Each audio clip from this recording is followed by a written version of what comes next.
you. And I think you have to give permission for that. Mhm. So you're at So work. I don't see the live going up on Facebook.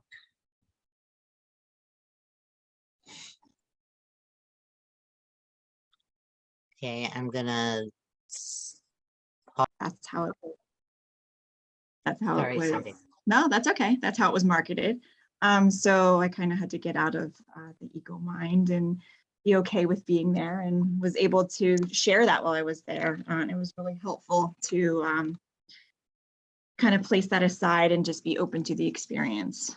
I've been doing what I do for a long time, and I wanted to add different modalities to it. So I went in with an open mind, and I'm loving it.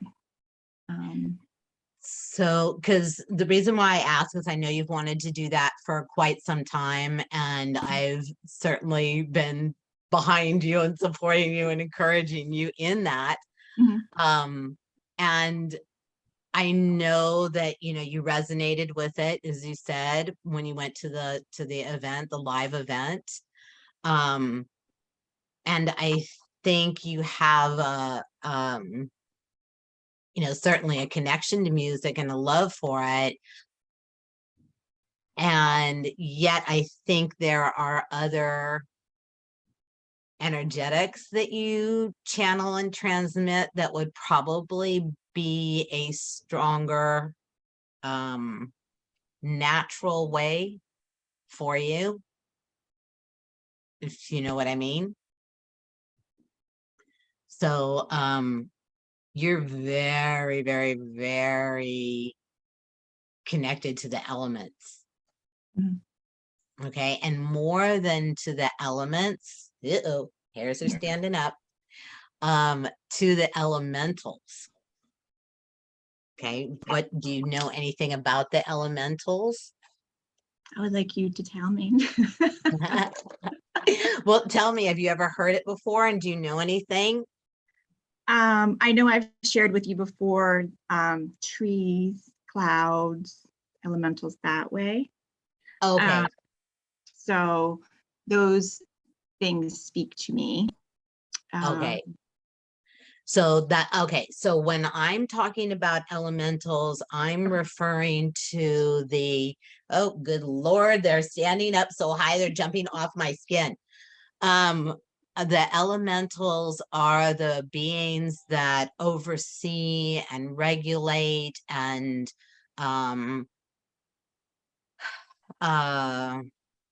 organize and coordinate the actual elements. Okay. Okay, the 4 elements of earth, air, fire, and water. Okay.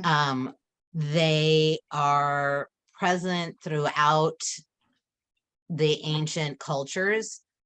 You can access a lot of information probably through Greek mythology, also through Roman, carried it on a bit more.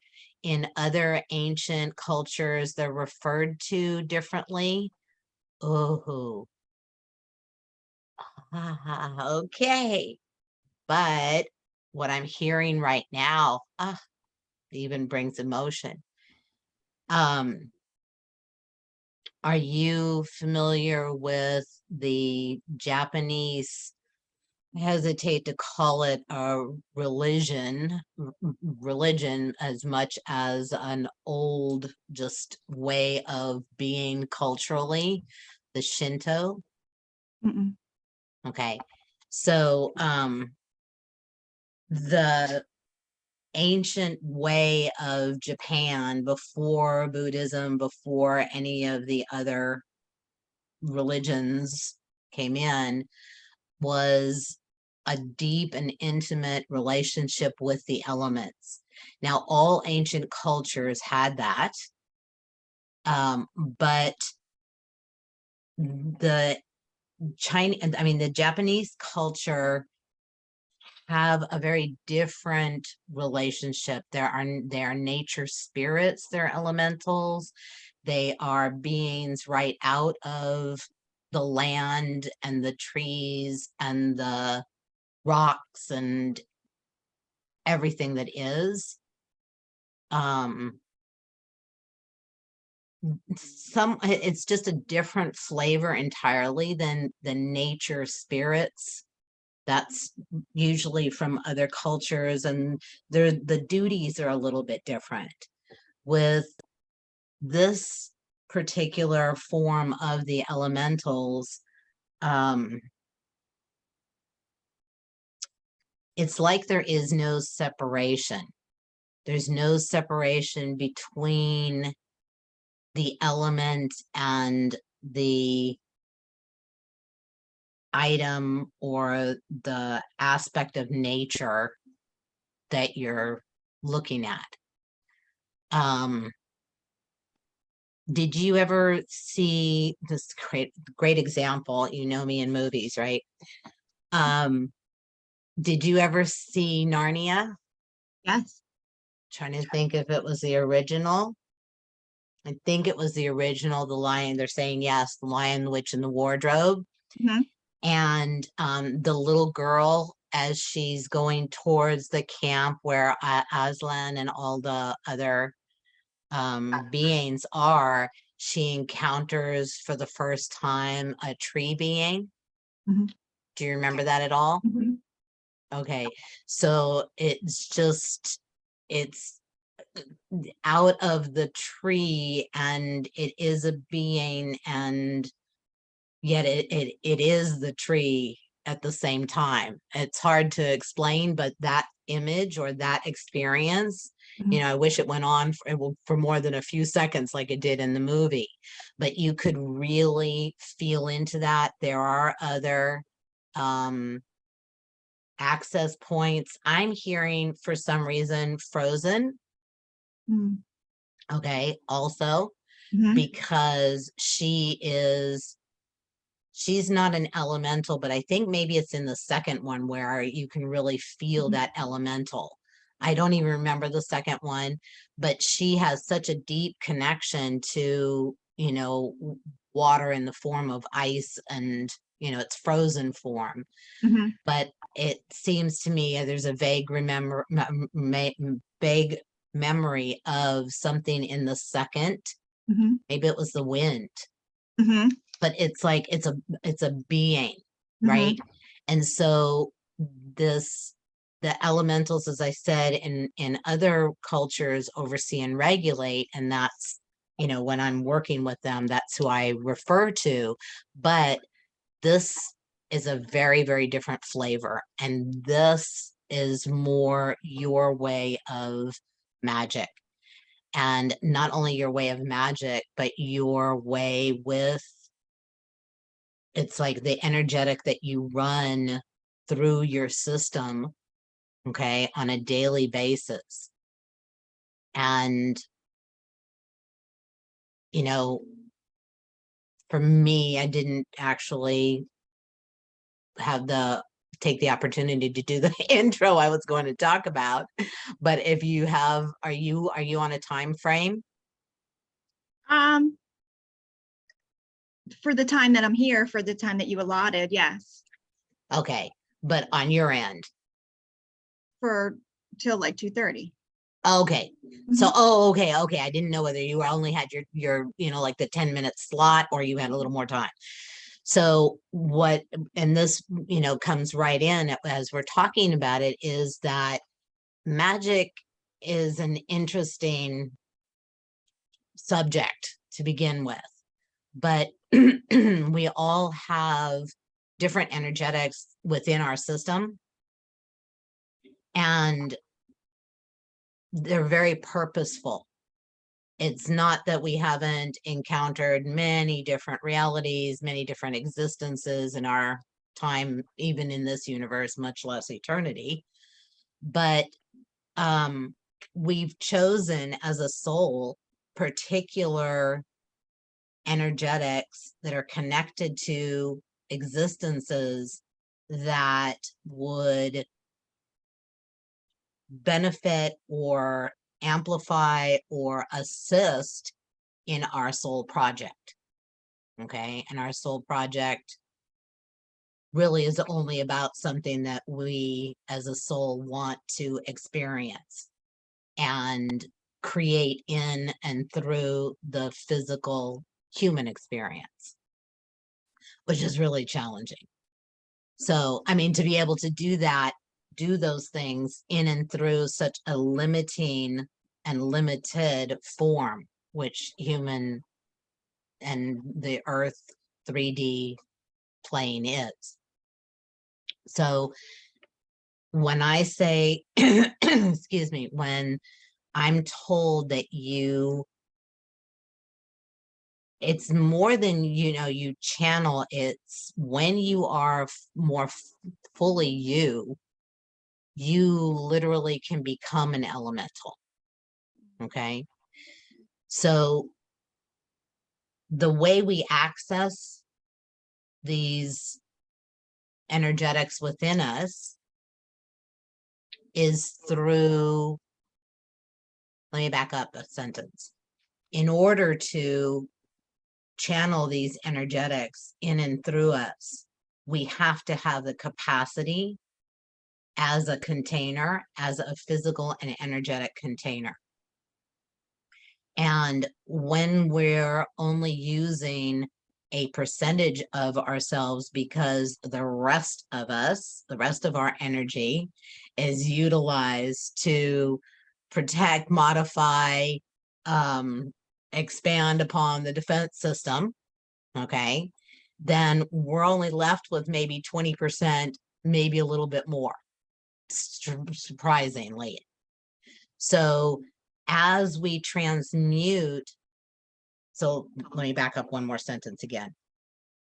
So we left ourselves these abilities and they are embedded within, excuse me, what appear to be our daily big challenges, which are a reflection of our initial patterning as children, which we designed as a soul to be able to leave ourselves a map. Okay. So as we transmute, which is the deepest level, the deeper and deeper and deeper we go into an issue, then that transmutation allows for more of us to be here, okay, and utilize not only our human aspects that were trapped in those pieces, but then also more and more energetic capacity to be able to channel those gifts, talents, abilities, etc., from those other existences. Does that make sense? Mm-hmm. Yes. So what shows up in us naturally, and there's a lot of things out there and a lot of things that are attractive and attracting, and your attraction to the work that you do professionally is a reflection of that deep desire to know thyself and to help others know thyself, right? Mm-hmm. So the more you have of you, the more you're able to channel through your own natural way, and you create your own form of complementary therapy or what have you. Does that make sense? Mm-hmm. So it's not so much a question of obtaining skills Mm-hmm. as much as allowing to channel through you what is natural to you. I like Does that. that make sense? Mm-hmm. Okay, because the more you feel and do and be that concern you had walking into that place Mhm. is, Mhm. I mean, it's literally, it doesn't come into play. Mhm. Okay, because it's not about obtaining a skill. You're kind of seeing yourself or judging yourself in comparison to their skills, their papers on the wall, etc., which is very, much according to the allopathic world, right? Mhm. And instead, when you feel this coming through you, there isn't any need to prove it or justify it or, let people try to wrap their brains around it. They just feel it. Mhm. That Totally it? makes sense. Yeah, and that's what I'm hearing when I'm doing this for people. So it's amazing, and the feeling that I get from it and the feedback that I get is amazing. So yeah, absolutely spot on. Right. And I would say, that's a great thing to play with in intro and etc. But I don't know that it will be ultimately the way you do things. It may incorporate within, but I really encourage you to explore not only the Japanese ancient way with the elementals, the Shinto, but also to really explore Japanese art and gardens. Okay. And the whole perspective and philosophy, one can study that for a lifetime and still only start, Mhm. Because there is so much in it that has to be experienced. Mhm. And when you encounter and play with the clouds and the wind and the trees as an elemental, there's very little brain in that. Very little brain in that. The rest of you is able to come online and Mhm. be, if that makes sense. Yes. And so it's a question of undoing the mistaken beliefs and misperceptions about who you are Mhm. to be able to, oh, yes, that's who I am. This is who I am. This is what I know. Right. And have known for lifetimes. Mhm. Does that make sense? Absolutely. So, yes, I believe you actually are an elemental, and that's the only term that I can use at this moment. But it is still different, as I said, than the way it comes through in the Japanese culture Mhm.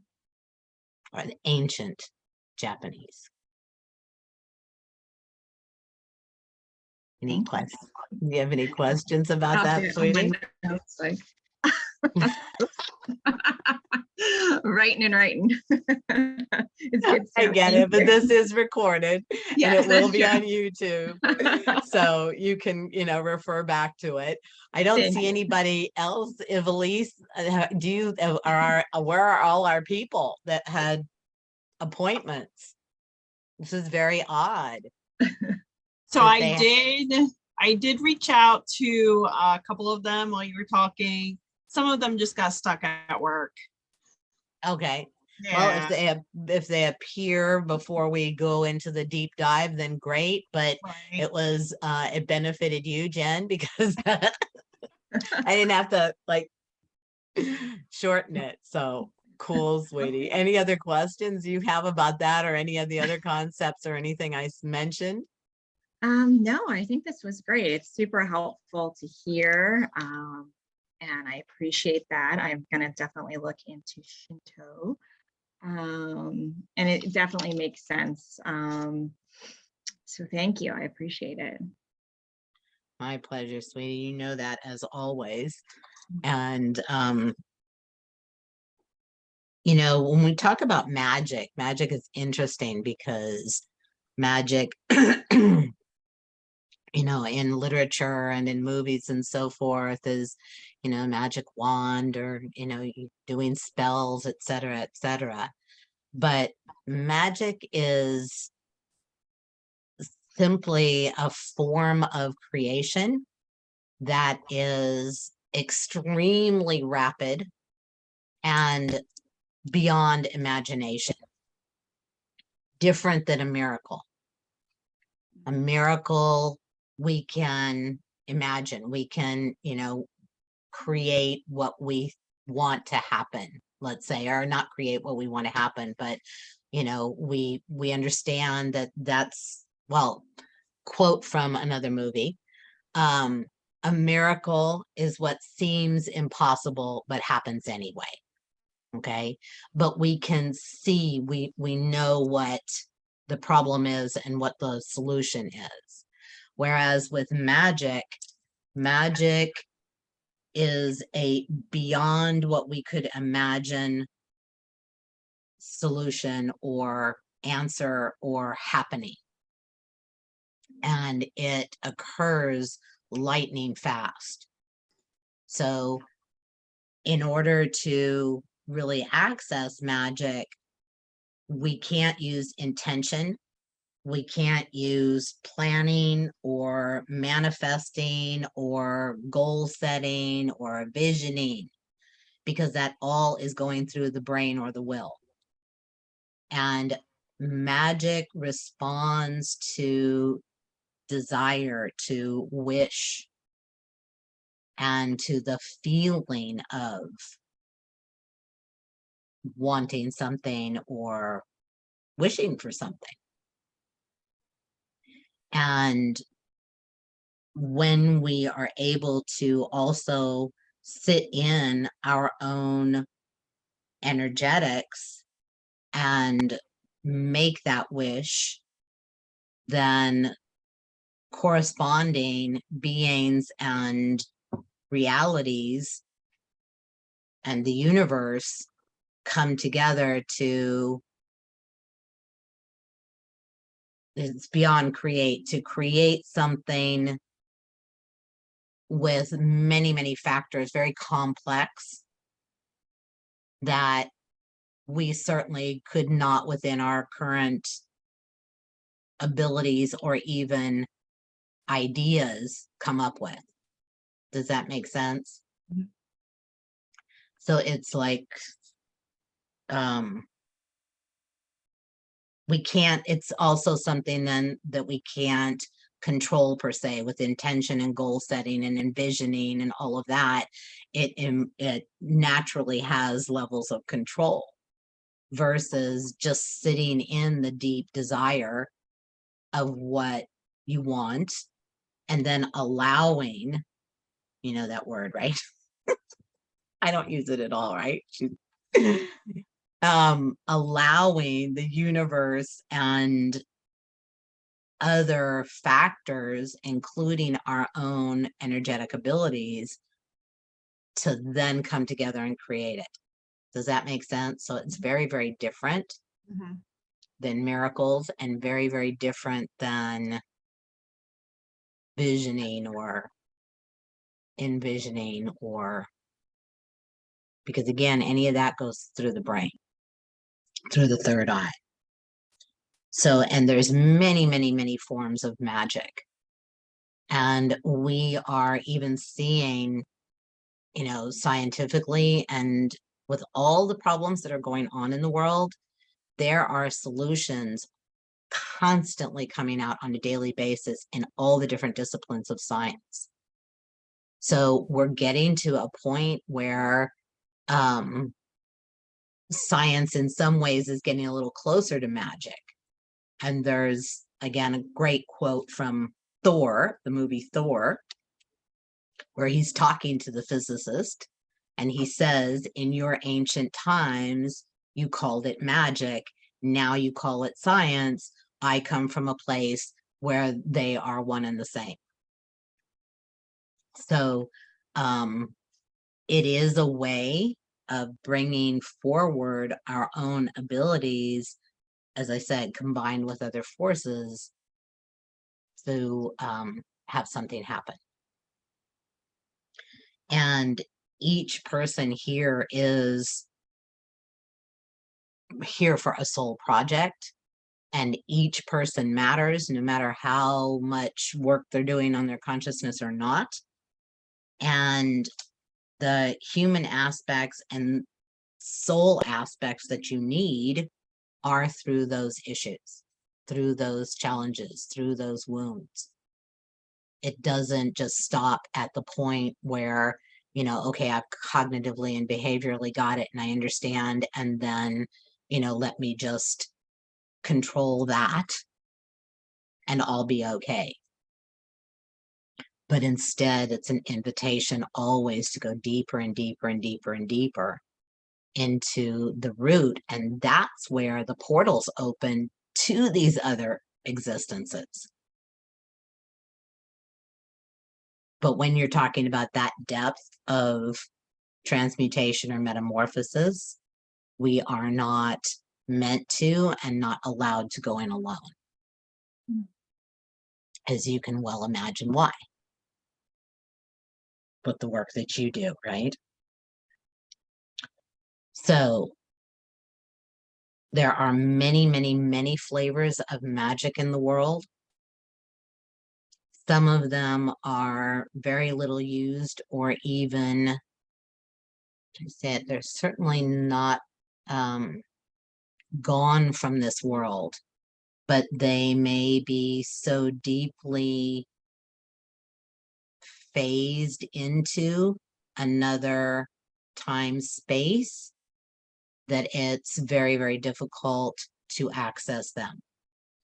However, from what I've been observing over the past quite a few years, and, you know, even more so, magic is coming forward in all its many forms through many cultures.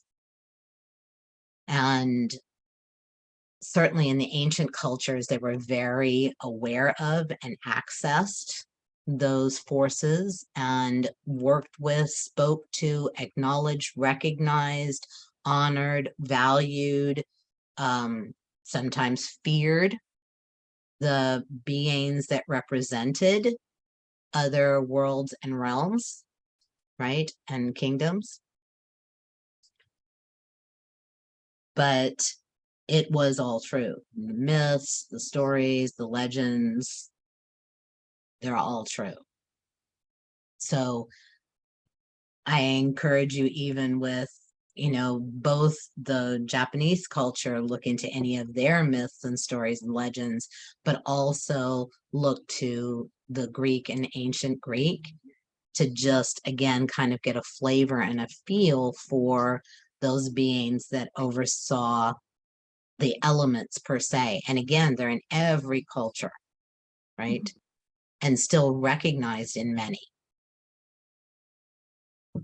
But of course, you know, with what we've been exploring for the last few 100,000 years, that those forces clash with the form of control and oppression and the structure that we've been exploring for the past, you know, in the past.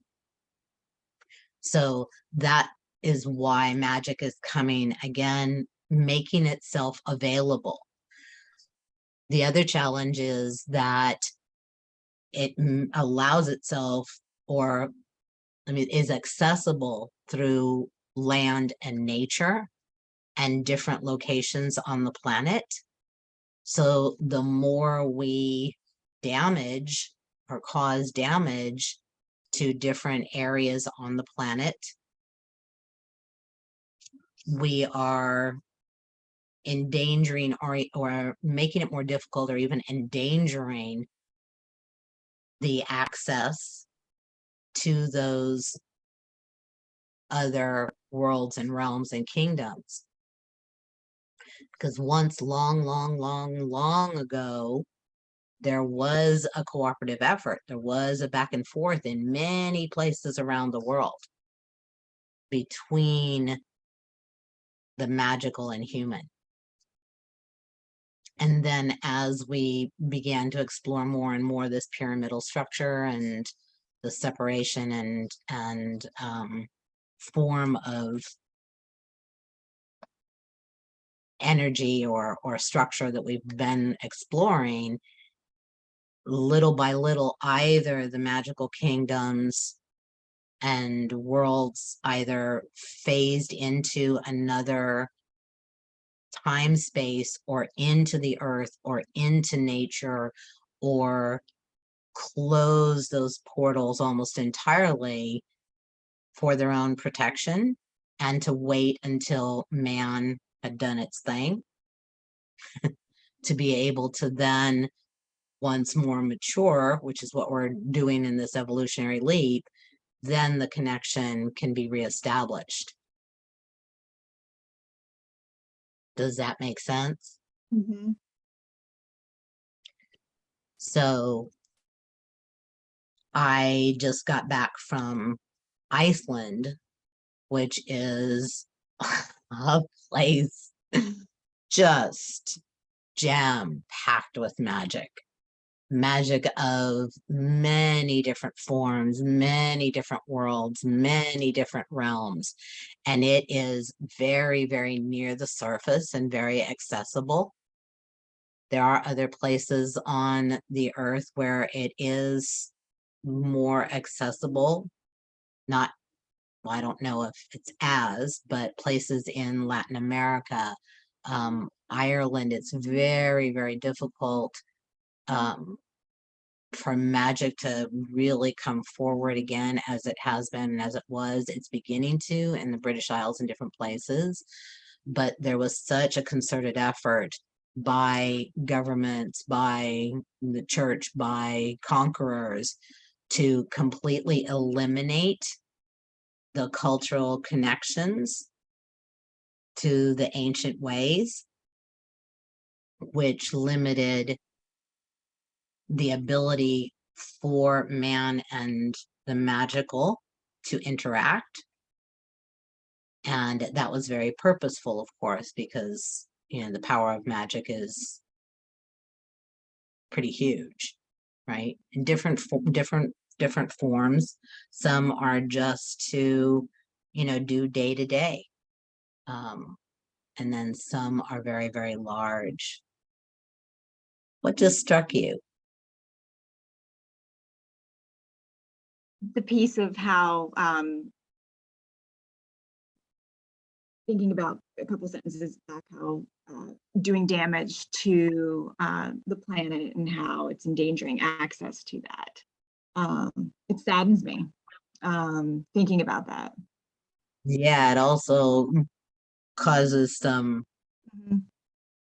intestinal turmoil, Mm-hmm. right? Yes, Yeah. sweetie.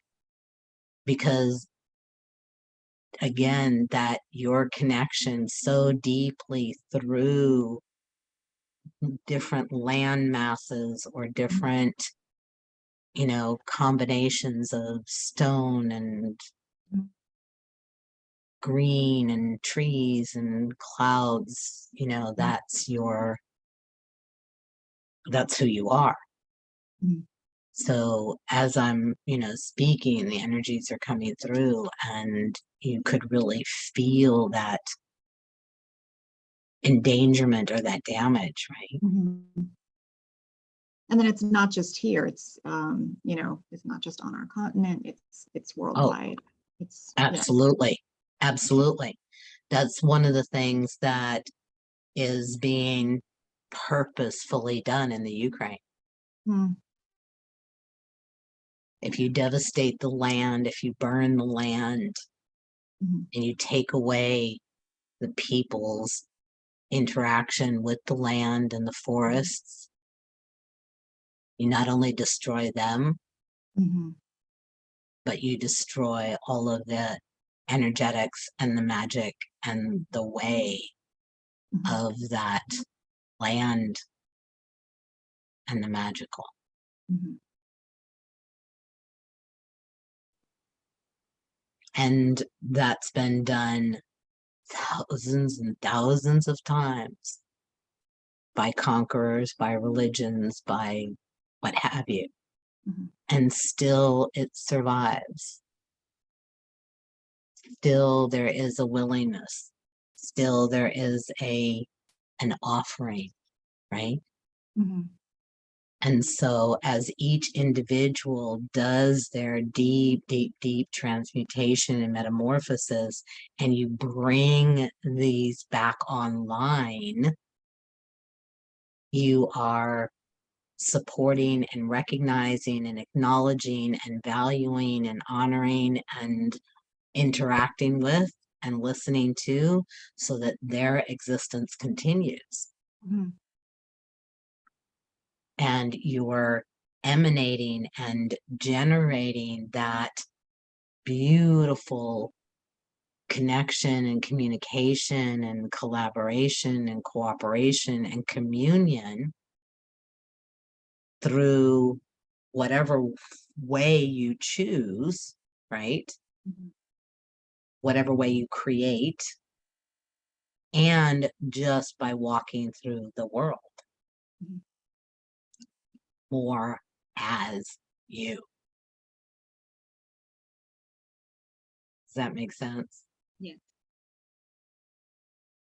So it's an incredible and beautiful design. And each one of us hold a particular, several different flavors and several connections. I have a client who's very much it's not really, I haven't found the exact term for her. She's a cross between like a nature spirit and a fairy, which aren't the same.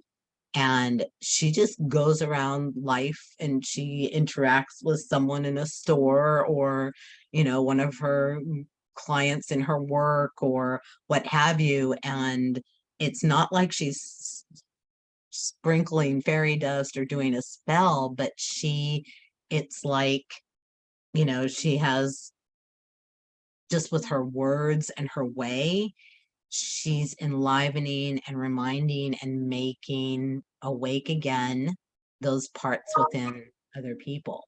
Mhm. And she doesn't do it for any purpose. It's just who she is. And the more she's become who she is, she just like walks around. She's like this little being and just enlivening, awakening, and with nature and back and forth. And she's hopefully designing something to work with children. And, so this is just who she is, right? Mhm. But through the work that she's done on her, now she's like channeling this all day, every day. She's a walking transmitter.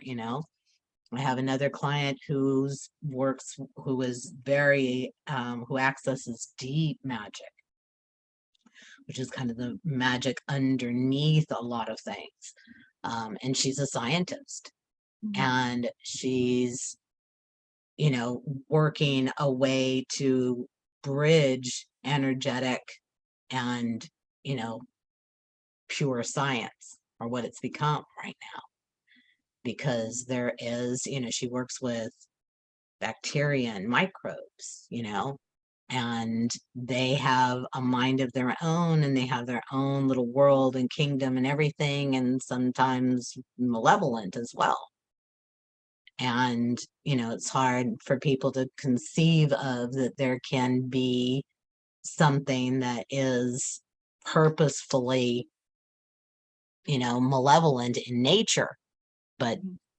that was a hard lesson for me to learn, Mm.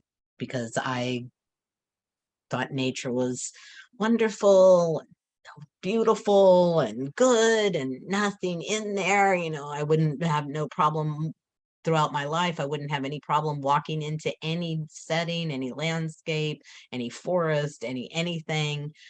And it was a very difficult um, awareness to come to Mhm. when I encountered some very, very dark aspects of nature. Mm. So we have to have both, and that's the beauty of it, Mhm. right? And that's why we have and know and feel into and explore our own shadow and our own darkness. because it is priceless, it is purposeful, it is part and parcel, Mhm. right? Because otherwise you aren't you. Mhm. And you don't have, there's, one of my favorite, if not my favorite, original Star Trek episodes is where Kirk gets split. And, there's his bad primal, aggressive, whatever side. And then there's the kind of sweet, intuitive, gentle side. And he ends up not being able to captain the ship without that other part of him. Mhm. Right. So too with us, if we don't have both the dark and or the shadow and the light of us, then we aren't complete. Mhm. And it isn't just something to get rid of or release or, get over. That implies that it's garbage or that it's purposeless or, that it's just something you had to go through as a victim. No, Mhm. no. It's very, very well designed. Mhm. Absolutely. So I don't know if Elise, if you can see anyone on Facebook or I have have. not, I haven't gotten any more responses. So what's going to happen, it looks like Jennifer and certainly Evelise, we're going to go into a nice deep dive. And Jen, this is going to be your recording entirely. You got a whole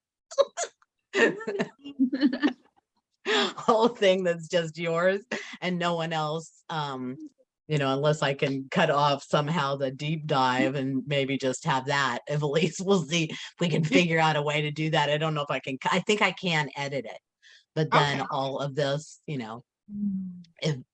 if you're still okay with letting me, maybe share some of what I've shared with you, Jen. Sure. Good. So I would ask both of you, because Elise, I know that you are maybe you don't call it that, but you are deeply connected and very intuitive as well. So I would invite both of you to just kind of share what you've been aware of the past couple days. If turtles in any way have been jumping out to you, or if any element or any aspect or what have you has been jumping out. And while you're thinking about that, I will share that water is very, very in the forefront, certainly in my world right now, and in the world, because we have so many places in drought. Other places are drowning, and it's really, really interesting.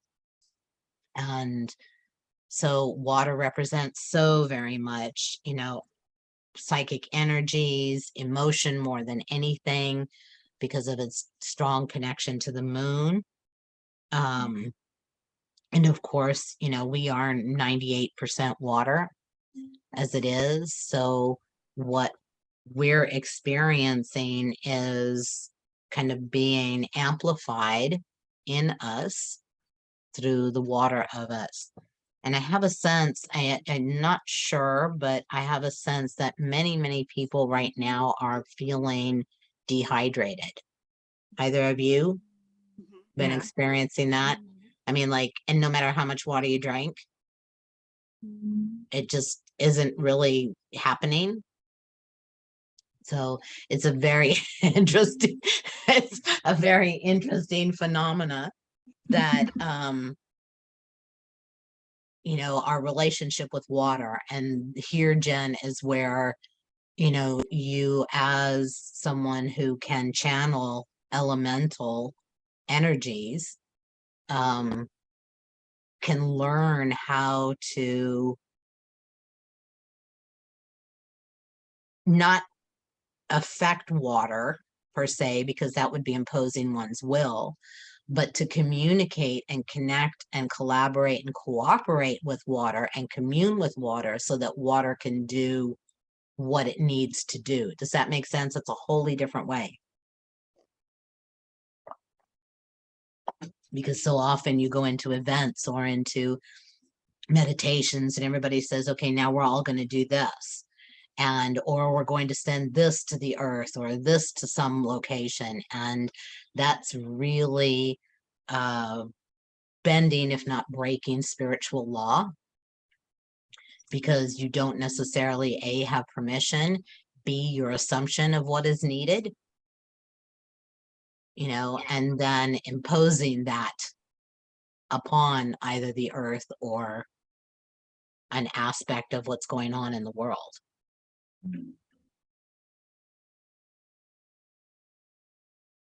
So water is very, very present for me.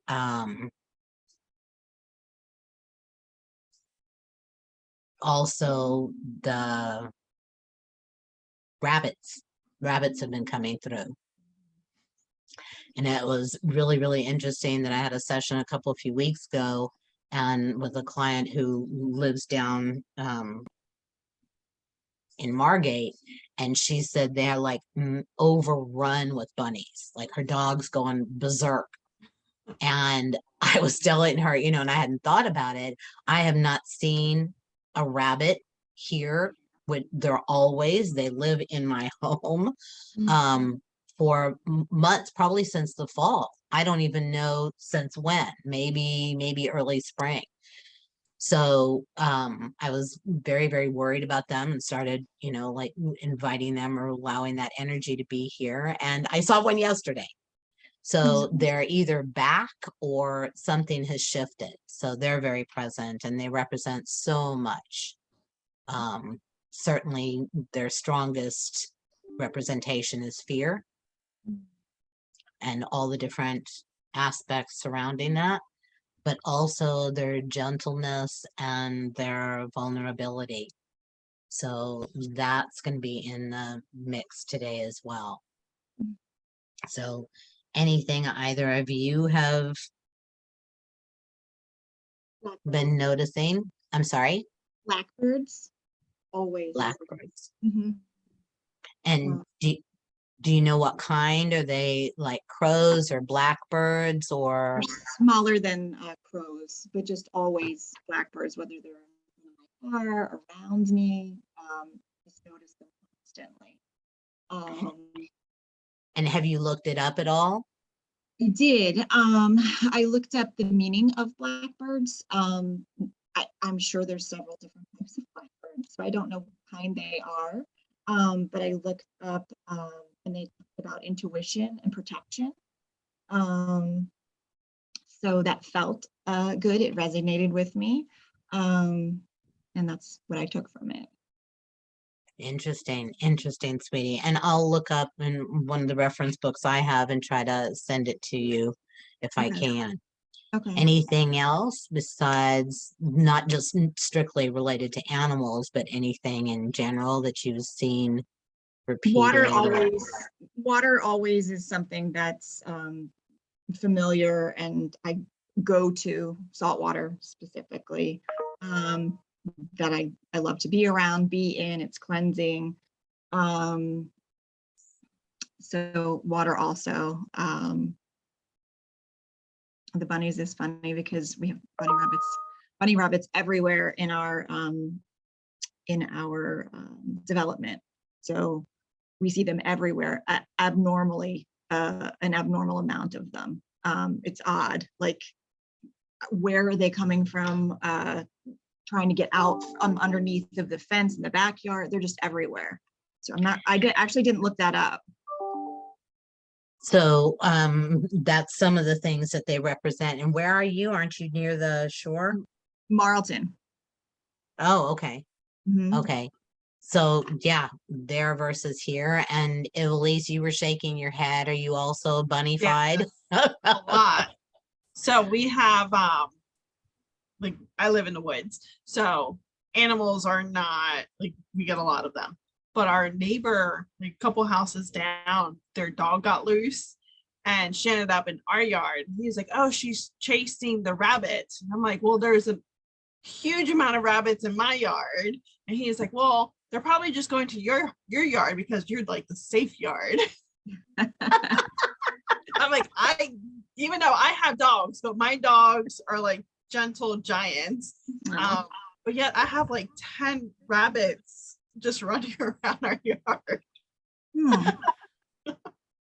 How cool, sweetie. I'm going to look up a couple different sources, but yes, one is, there's a great Native American story about the rabbit and a witch, as a matter of fact.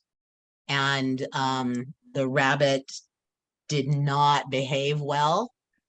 And that's why it is prey to so many different animals.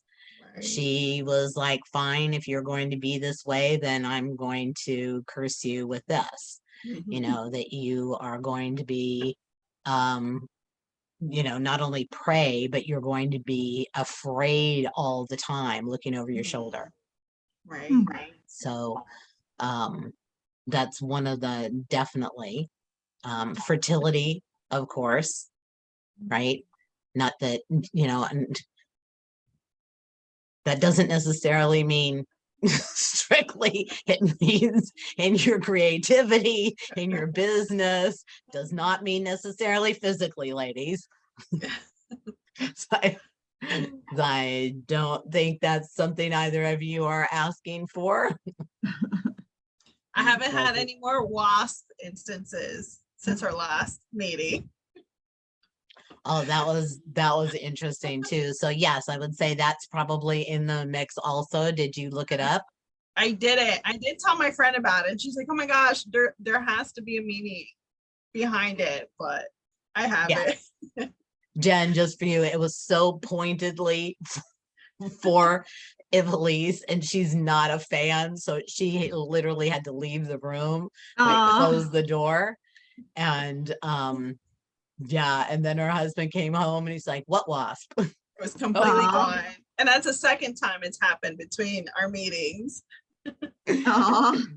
So again, definitely meeting, and I'll look it up also, see if I can access it in some of my references, but yeah, so that's in here too. And again, the wasp, you were very afraid, right? And the implication is that it is a dangerous animal, and it is going to cause harm. So that assumption, whether it's a wasp or other animals, many people have, about animals and insects, right? And so that's a quick, again, either a judgment immediately, or else bringing something from somewhere else or past, even in this lifetime, right? So they can be age-old fears. They can be even tribal fears too, oftentimes. So I think we're going to bring in the wasp for that reason. And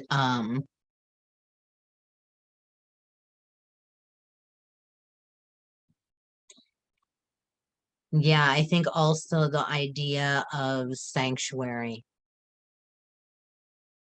and the decrease of sanctuaries around the world, and even in our own backyards. You two have created sanctuaries in both your homes and yards, but so many have not. And so, the results of that, I think, that has something to do with the bunnies not being here. There's been so many trees cut down, and it's not just the trees, it's everything, the whole environment and habitat that goes along with it, right? It doesn't provide enough food for, critters, etc. So that's here always. So I'm just going to ask that you just simply leave everything off your laps or desk and feel yourself sitting in the chair. And that means actually feeling, your rear end sitting on the chair. And if you can settle into your butt bones, even more sits bones, that's great. But just feeling it, feeling the chair beneath you, underneath your thighs, feeling your back and how much of your body is actually on the chair. You know, we think we are, but there's parts of our energy field, parts of our body that are kind of blank in that connection to the chair, because it's generally very difficult for us to bring our entire energy field in. Most of the time, it's pretty much out. So as much as possible, let yourself sit in the chair. Let the weight of you just continue to drop down into you and onto the chair. And we don't do this through our mind or through our intention or thoughts, but instead simply asking and allowing our body, asking and allowing our energy field, asking and allowing our wider self, asking and allowing our guides, teachers, masters to just assist us in this process of coming down and in. And that takes a bit. So we're just going to keep allowing. Sometimes you just feel like you're melting a little bit or dripping downward. It's not something that you have to do. Your energy field and your wider self know exactly what to do. So it's wonderful when we can hand over the steering wheel to our own being and allow your system to do what it knows how to do.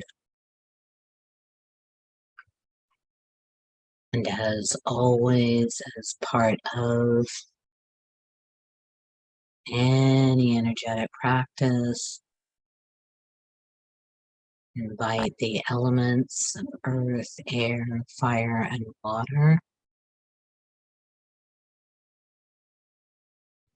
to regulate and to put in right relationship our physical, mental, emotional, and spiritual bodies.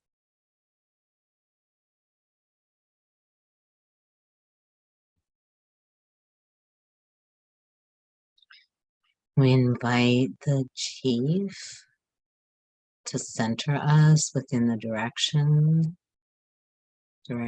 of the east, Brother Eagle, the west, Brother Bear, the south, with Sister Porcupine and Sister Otter, the north, Lady White Buffalo,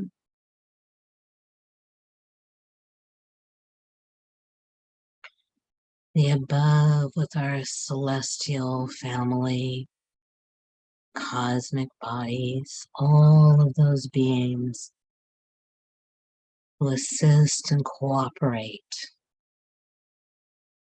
in this earth venture. And in the direction of below, in all the hidden kingdoms within the earth,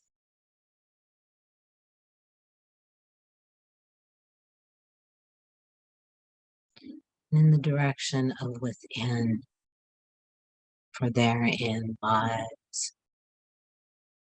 all the information, the answers, everything that we might need.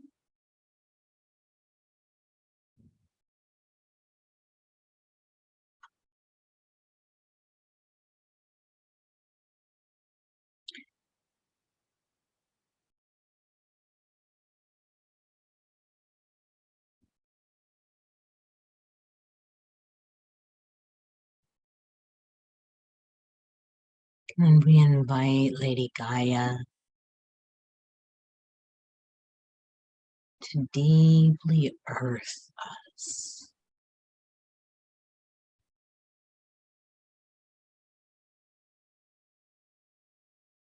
through the earth of us.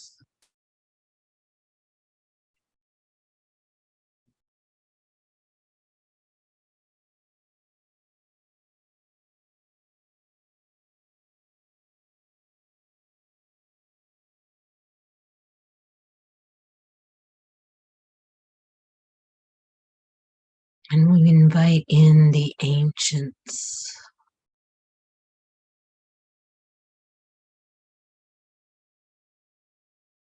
an intergalactic council that oversees and assists and guides this evolutionary process of humanity.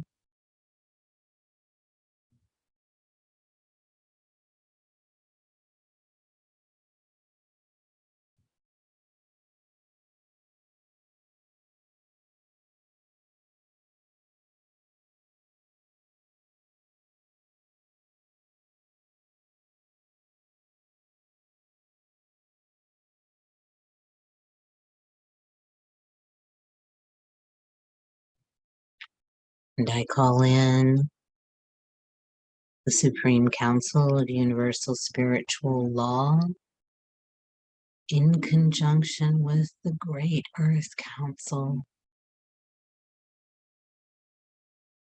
It includes all representatives of all beings here on Earth.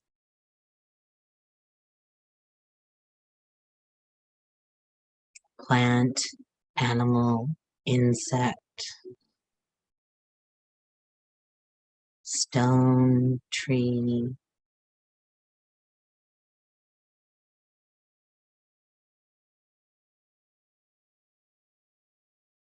cloud,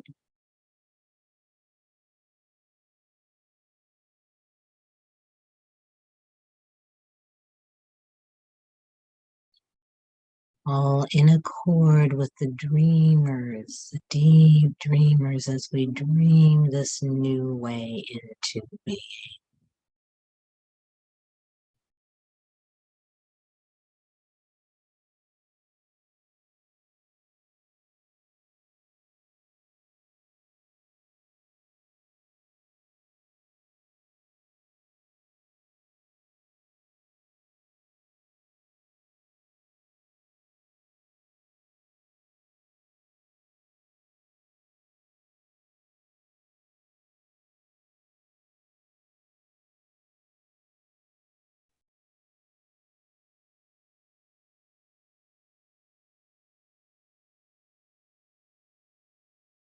For each being's desire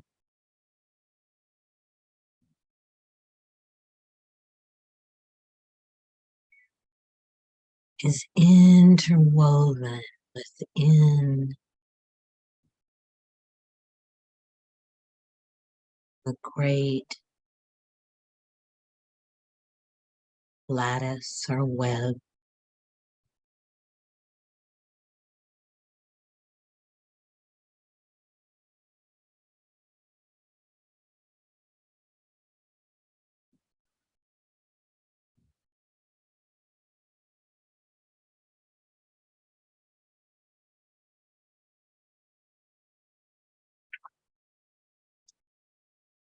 such that it isn't one way or one vision or one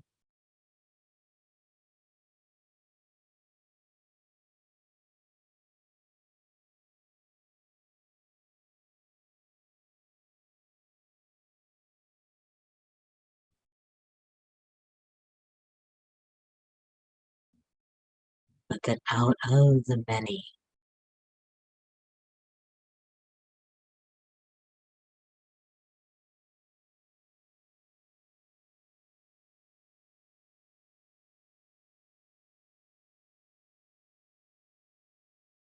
becomes the one.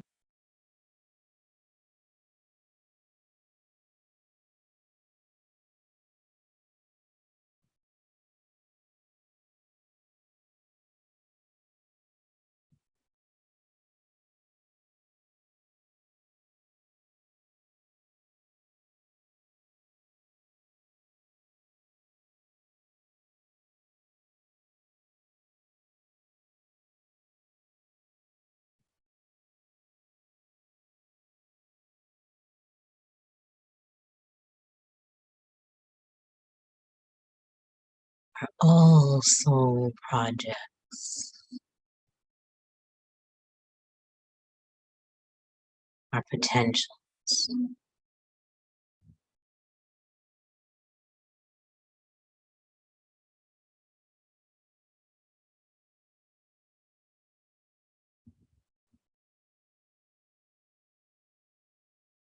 For each one matters.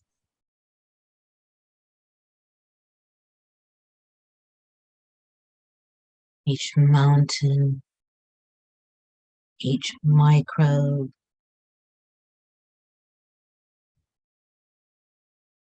each animal, each tree,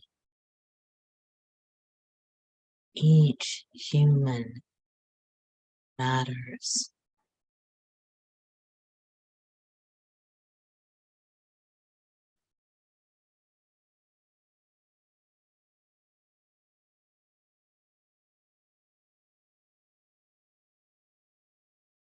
Soften and let go of your mind following words, but instead simply ride, sensate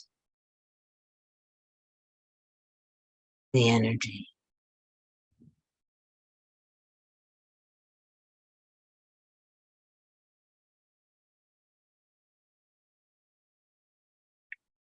Inside you,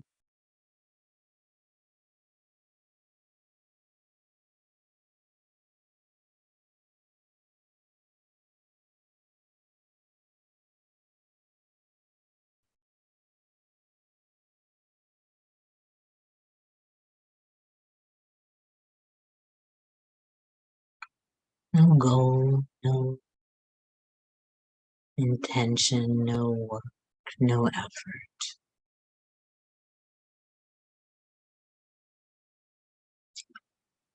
Simply allowing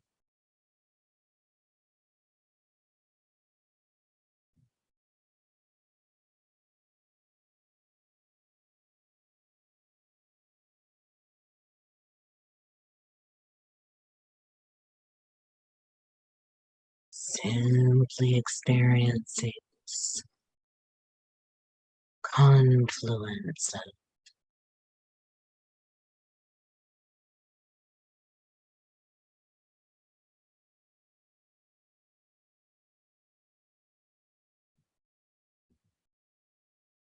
energetics and beings.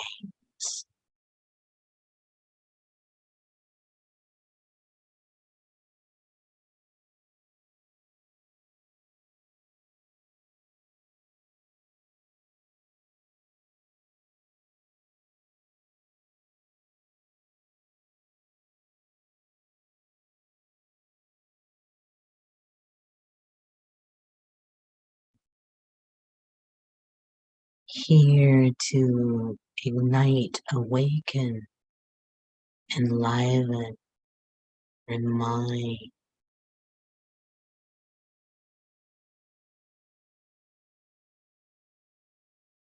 the magic within you and around you.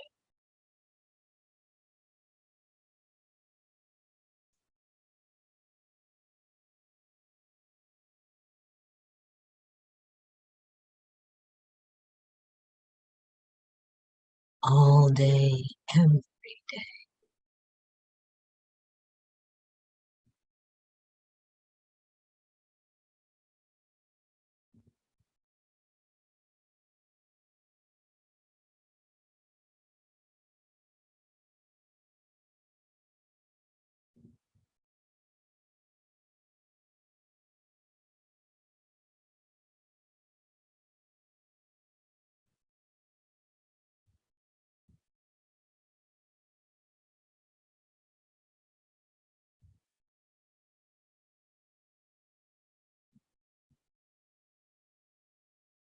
No effort, no do, just feel, just experience.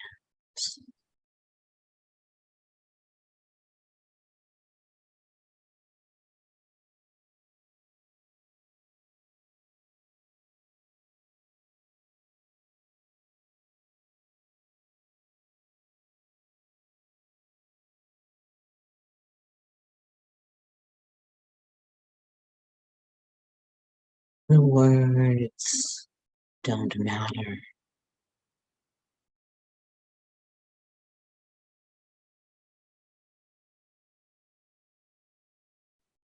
Merely an avenue by which the voice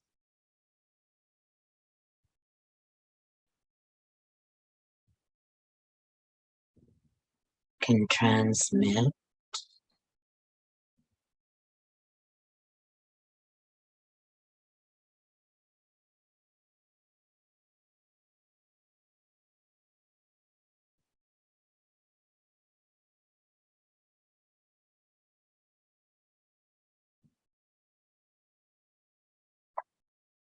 the energetics present, the energetics and beings who have offered themselves here, now, today,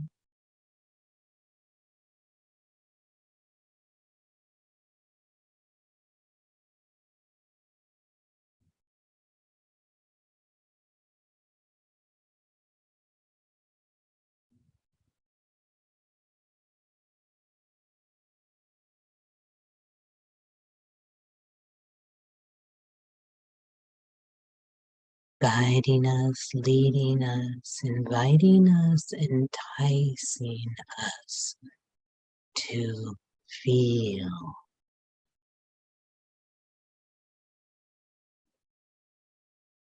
inside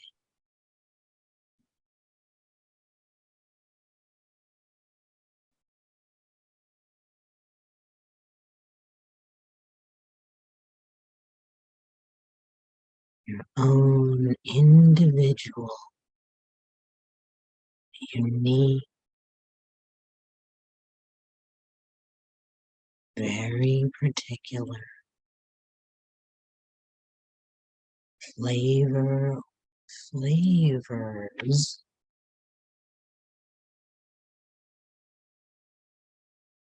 of the magical.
And as you allow your system to take another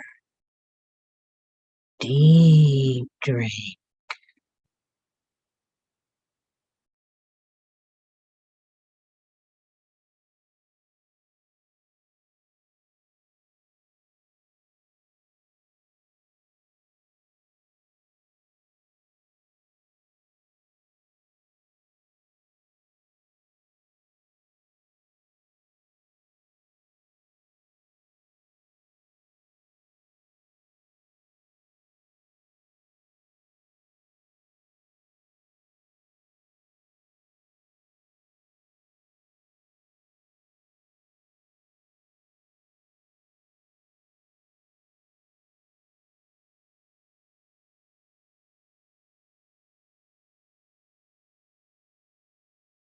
hydrating, filling your system,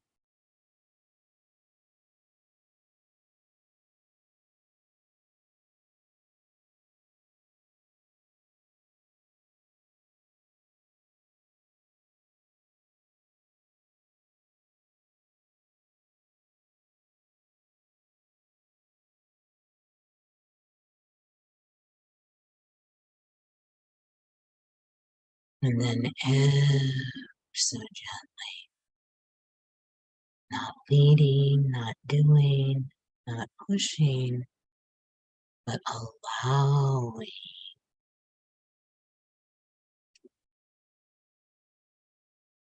your system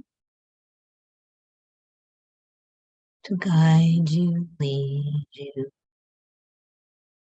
bring you in your own unique way, pace, and timing.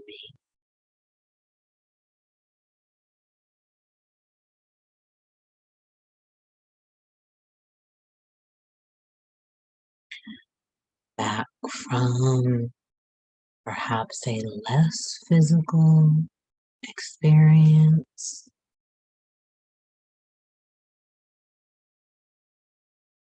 back to more physical experience of this dimension, this earth,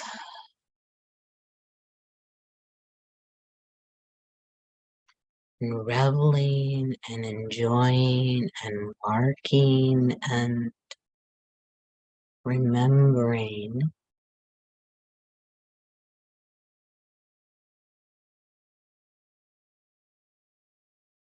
the feeling of both simultaneously,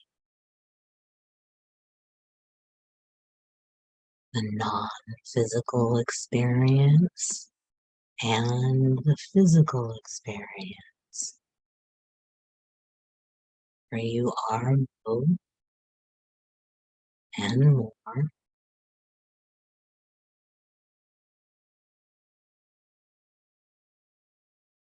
bridging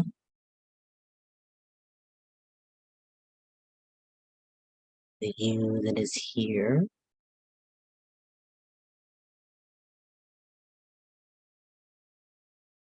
with the you that is simultaneously in other places, other time spaces, other realities, other magical existences.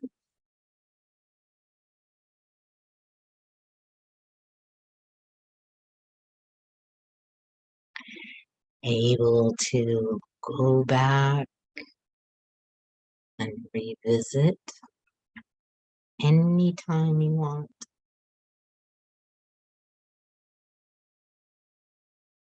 By simply asking and allowing.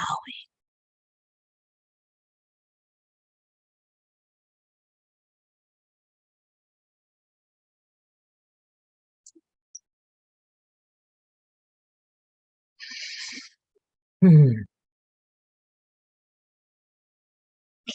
either of you have any questions or comments? And if so, just still in a very kind of soft way, soft voice. I'm glad it's still recording.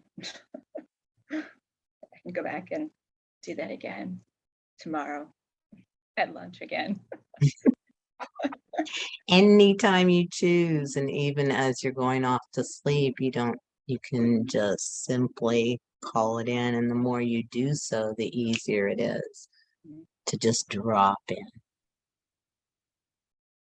I couldn't do it with knowing I was visual, so I had to shut it off for myself, because then I kept like, so Good, for good, me. sweetie. I'm glad you did. So that gave you some freedom. Yes, absolutely. Anything you experience that you'd like to share? You don't have to. I'm so shoulders up. So the sinking, the do, feel, experience, no effort became a mantra. And it was like,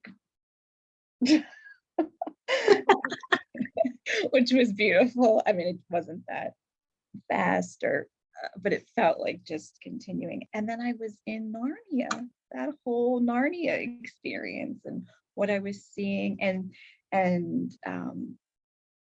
silks and wind, all the wind. And I think breathing, because of my own experience with lungs and being able to breathe, and but a lot of wind, but Wow. beautifully being able to breathe. Mm. Yeah. How wonderful, sweetie. Yay. Thank you. Thank you so much for sharing. Anything you'd like to share, Elise? Or how you're feeling? Relaxed, even though my dog kind of interrupted it halfway. Yeah. I think that was your safety catch. Yeah. Cool, ladies. Wonderful. Thank you so much, both of you. And to whoever may be listening on Facebook, this will be available on YouTube. And I'll try to figure the mark. I think it was pretty much just the last half hour. So you can jump to that, Jen, when you want. Thank you. And we'll chat. Definitely. Goodbye, ladies. Have a beautiful day and a wonderful Labor Day weekend. You Thank you too. too. Take care. Bye-bye. Bye.